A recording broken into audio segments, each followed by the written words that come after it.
Oke teman-teman, kali ini kita akan belajar tentang mapping. Sebelumnya kita membuat mission ya, di aplikasi Pix4D Capture ya. Jadi aplikasi ini bisa teman-teman download dulu di Google Play Store, Pix4D Capture, atau di App Store. Oke, nah langsung saja kita membuka aplikasinya dan langsung membuat misi. Langsung saja yang pertama kita buka aplikasinya di handphone yang sudah terinstall ya. Aplikasinya yaitu Pix4D Capture.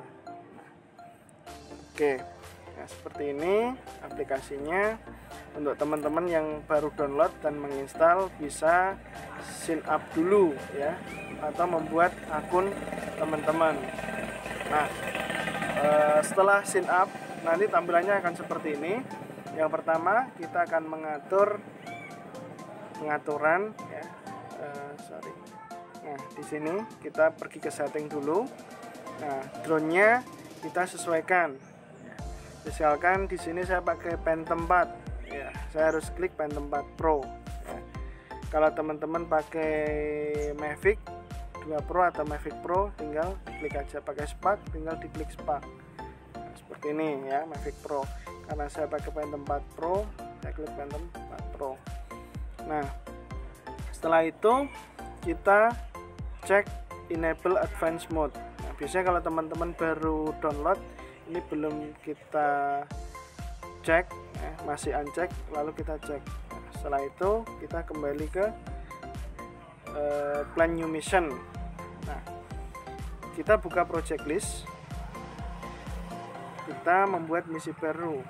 Misalkan di sini saya akan membuat misi training 1. Kita klik oke. Di sini sudah ada mission training 1, kita klik. Setelah itu kita tambah misi. Nah, di sini ada polygon mission, grid mission, double grid mission, circular, sama free flag mission. Nah, yang pertama di polygon mission kita bisa membuat misi dengan area yang berbentuk poligon ya, seperti ini. Jadi kita bisa lebarkan area misi kita sesuai batas-batas dari poligon seperti ini ya. Oke. Contoh seperti ini. Itu kalau polygon mission. Kita di-set aja. Nah, yang kedua itu grid mission. Grid mission adalah misi yang berbentuk persegi seperti ini. Nah, jadi kalau kita lebarkan ya, dia akan berbentuk persegi ya, seperti ini. Oke, itu kalau grid mission. Itu bedanya polygon sama grid. Yang ketiga, kalau kita double grid mission. Double grid drone akan terbang 2 kali. Jadi ada sisi atas sama sisi bawah. Contoh seperti ini ya. Nah, fungsinya apa kalau double grid? Untuk membuat peta 3 dimensi atau 3D. Itu pakainya double grid mission. Serta kalau double grid mission angle kameranya 70 derajat ya, seperti ini. Karena 3 dimensi, jadi sisi kanan kiri bangunan terpotret ya. Tapi kalau kita pakai grid mission ataupun polygon mission, angle kameranya 90 derajat, contoh seperti ini. Nah, atau dia menghadap tegak ke bawah, lurus ke bawah. Oke. Nah, selanjutnya yang untuk circular mission itu untuk objek tunggal di tengah. Contoh kita mau memetakan tugu ya, atau kita mau memetakan candi. Itu bisa 3 dimensi didapat dari circular mission. Oke. Nah, kita akan terbang kali ini yang paling mudah dulu. Kita akan menggunakan grid mission seperti ini. Oke. Nah, ini adalah grid mission. Yang pertama kita tentukan area yang mau kita petakan. Nah, atau kita klik tombol seperti location GPS di sini. Nah, dia akan berada, kotakan ini akan mengelilingi kita, atau kita akan berada dalam kotakan ini pasti ya. Nah, selanjutnya saya akan memetakan di sini. Kita atur ketinggiannya. Yang pertama kita geser, kita naikkan ke atas. Ini adalah ketinggian. Oke, nah, saya akan di ketinggian 90 ya, 90.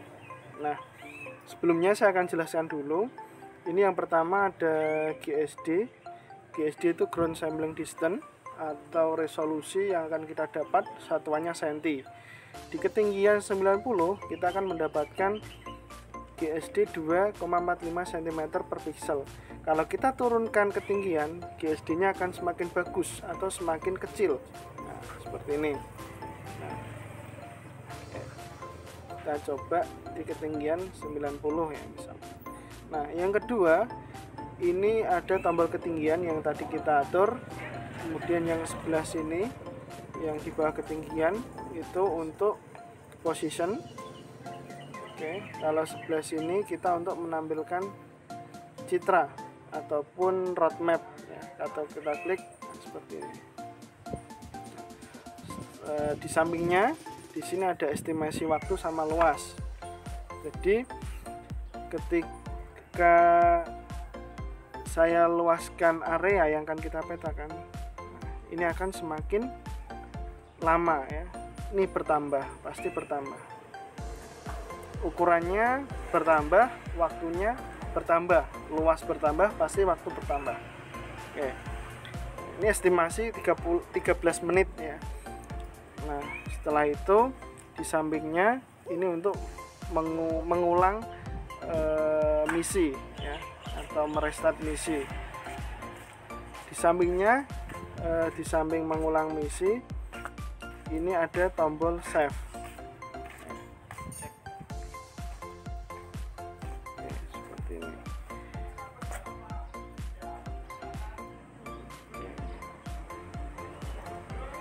Ketinggian 90, kemudian estimasi waktu 12 menit ya.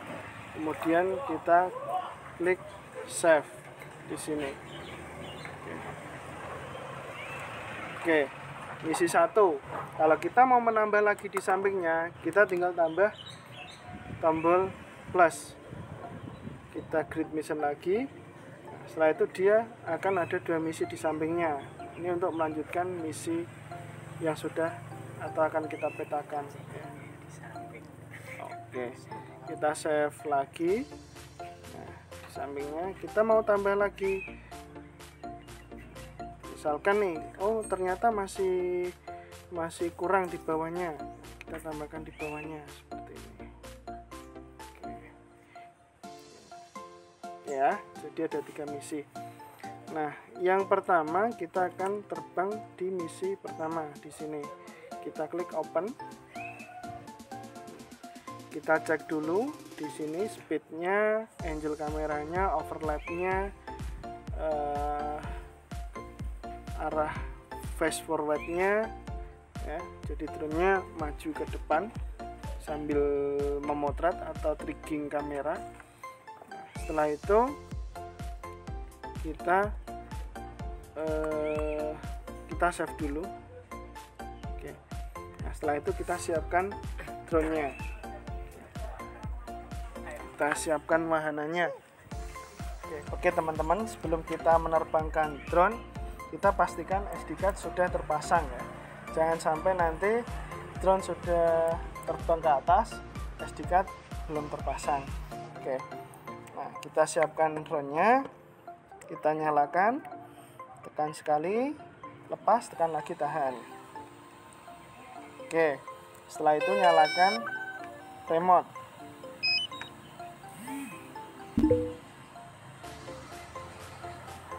Oke. Ya. Kontrol DJI kita oke saja. Kita open mission pertama. Oke. Nah, kita tunggu sampai drone berada pada posisi. Nah, ini drone-nya sudah ada pada posisi, ya. Oke. Oke. Kita tunggu sebentar. Nah, di sini ada titik start sama end, ya.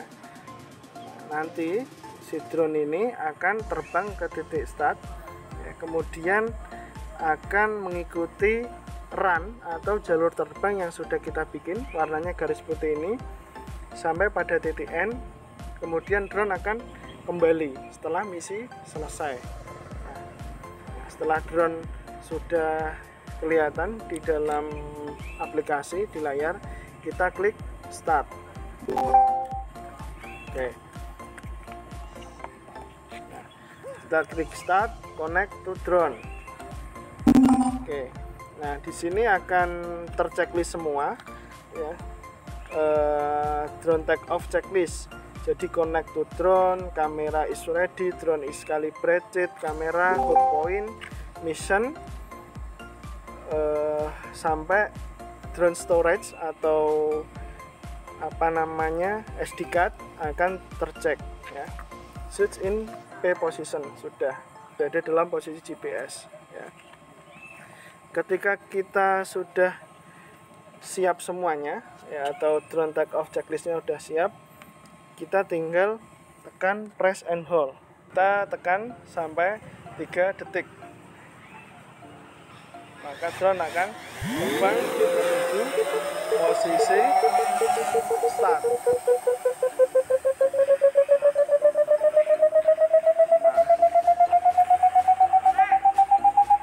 Ini autopilot, ya. Si drone akan pergi ke titik start. Karena ketinggian kita setting 90 meter, drone akan naik pada ketinggian atau altitude 90 meter.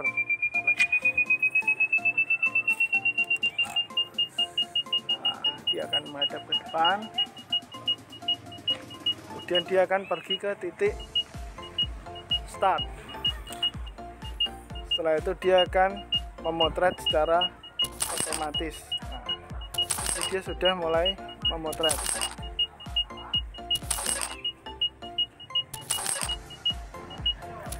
Kita bisa lihat di kamera.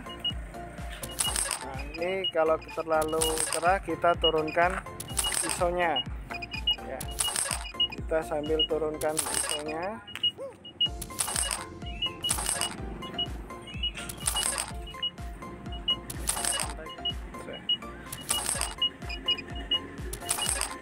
Drone akan memotret, ya, sampai selesai misi, baru nanti si drone akan kembali.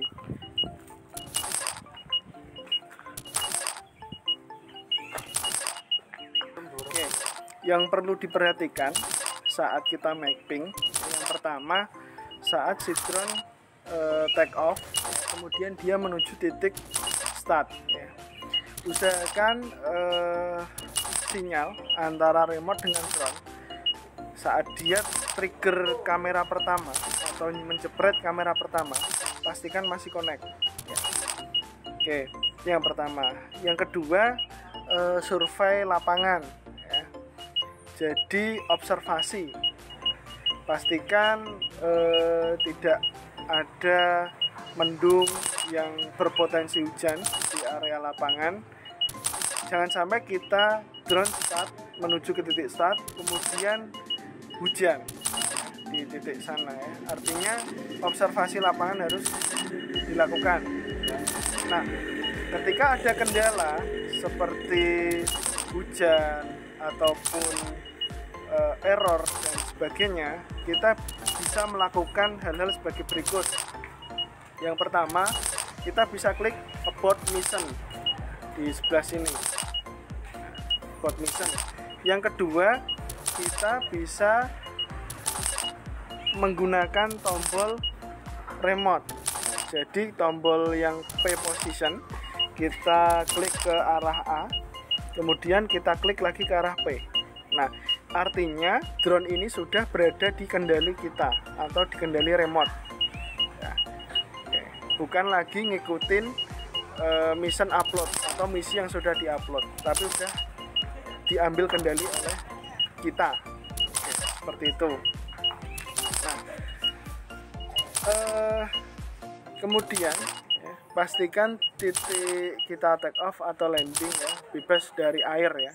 Itu untuk menghindari ketika nanti kita landing baterainya limit, drone dalam kondisi aman, atau lebih bagusnya kita tangkap saat landing ya. Nanti kita akan tangkap ketika misi selesai, drone itu akan landing, nanti akan kita tangkap seperti itu.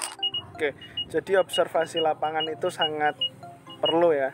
Saya pernah ada pengalaman waktu di Bali, asal terbang tidak observasi lapangan, drone terbang ke titik start, menuju run atau jalur terbang. Nah, ternyata topografinya pegunungan. Saya tidak tahu kalau di sebelah sana ternyata ada pohon yang ketinggiannya lebih tinggi dari terbang drone dari titik saya ya. Nah, ketika drone jalan nabrak karena topografinya lereng ya, semakin ke atas. Itu yang pertama. Yang kedua, observasi penting juga kalau ada burung. Jadi saya ada pengalaman waktu di Bali, ketika saya mapping ya, drone itu ditabrak oleh burung atau disambar oleh burung. 2 kali saya pernah, karena topografinya atau daerahnya, daerahnya pegunungan. Oke, jadi burung-burung elang mengira drone itu seperti musuhnya ya. Dan burung elang itu pasti keluar jam 9 sampai jam 12 siang untuk mencari mangsa, mencari makan. Nah, di situ teman-teman harus memperhatikan ya. Jadi kalau objeknya atau lahannya atau daerahnya pegunungan dan kemudian jam 9 sampai jam 12 dan di situ ada burung elang, maka hati-hati. Itu harus diperhatikan. Nah, ada yang lebih penting lagi yaitu izin ya, atau kulon nuwun ya. Jadi kadang ada daerah-daerah tertentu yang agak mistis ya. Mohon maaf, ini pengalaman ya, agak mistis ya. Jadi saya pernah beberapa kali terbang, drone itu tidak mendapatkan sinyal juga pernah, padahal jaraknya masih dekat. Kemudian drone tidak mau memotret sampai beberapa kali. Bahkan ada drone yang landing sendiri di tengah-tengah makam. Itu juga pernah pengalaman seperti itu. Nah, ternyata setelah konsultasi sama pihak desa atau warga setempat diizinkan, dan ternyata setelah itu bisa. Artinya izin dan berdoa ya sebelum menerbangkan drone. Seperti itu. Selain hal-hal tersebut, ada satu hal lagi, yaitu ini sangat berbahaya karena kaitannya dengan penggunaan ruang bersama, yaitu no fly zone atau zona kawasan bandara ya, atau zona landing take off pesawat. Itu sangat hati-hati ya, karena beberapa pengalaman drone terbang kemudian kedetek oleh radar dan itu bisa membahayakan penerbangan. Nah, jadi observasi lapangan sekali lagi sangat perlu ya, sangat dibutuhkan.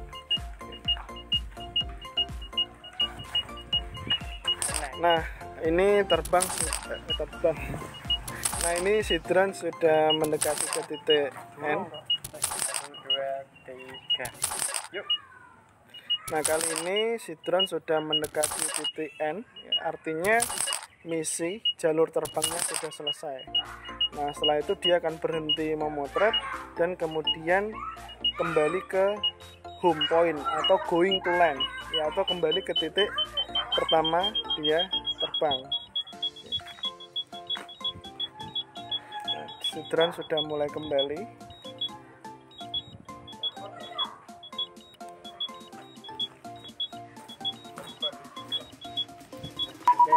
Jadi sebelum drone landing kita akan ambil alih. Jadi dari titik P ya, dari titik P kita klik ke titik A atau ke tombol A. Setelah itu kembali ke P lagi. Nah, drone sudah berada di kendali remote atau di kendali pilot ya. Jadi sudah bisa kita kendalikan. Jadi aman untuk landing atau landing di tangan. Ketika drone sudah selesai misi, kemudian landing dan sudah kita amankan ya, si drone, kita matikan ya. Kita matikan drone, kita pencet tombol, kita pencet lagi, tahan, dia akan mati.